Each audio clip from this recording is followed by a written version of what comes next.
দেখো ইতিহাস প্রশ্নপত্র হাতে পেয়েছি, এইচএস তোমরা যারা হিস্ট্রি দিলে দেখো, লক্ষ্য করো প্রশ্ন পেপার কেমন ছিল, দেখতে থাকো। তবে আমি একটু বলি, উত্তরের বিষয় কিন্তু এই উত্তরগুলো কিন্তু আমাদের স্টুডেন্টরা করেছে, আমি এখনও উত্তর কমপ্লিট করিনি, জাস্ট ওরা এক্সাম হলে যে উত্তরগুলো করেছে কোনো একটা স্টুডেন্টের থেকে সেটা আমি নিয়েছি, তোমাদের জন্য রাখছি। এক্স্যাক্টলি সঠিক উত্তরগুলো আমি লাইভ সেশনে নিয়ে আসছি, তোমরা এই চ্যানেলে লাইভ সেশনে চলে যাও, যার জন্য সাবস্ক্রাইব করে রাখো। এখনই আমি মুহূর্তে 1:29 বাজে, সেই সময় আমি ভিডিওটি করছি, আর এর সাথে সাথে এটা শেষ করার সাথে সাথে তোমাদের লাইভ সেশনে নিয়ে আসবো উত্তরগুলো, এবং প্রত্যেকটা উত্তর বলতে থাকবো।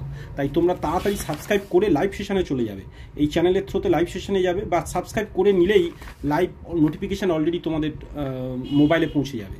তো সেখান থেকে সমস্ত কিছু উত্তরগুলো তোমরা দেখতে পাবে। এখন দেখতে থাকো, তোমরা এখানে দেখো প্রশ্নপত্র কেমন ছিল, দেখো লক্ষ্য করো। তো ক্যান্টন বাণিজ্য, মন্টেগু চেমস্ফোর্ড, সুভাষচন্দ্র, কিউবার ক্ষেপণাস্ত্র, বাংলাদেশ, এগুলো সবই আমাদের ছেলেদের বলেছিলাম, তো এগুলো খুবই ইম্পর্টেন্ট।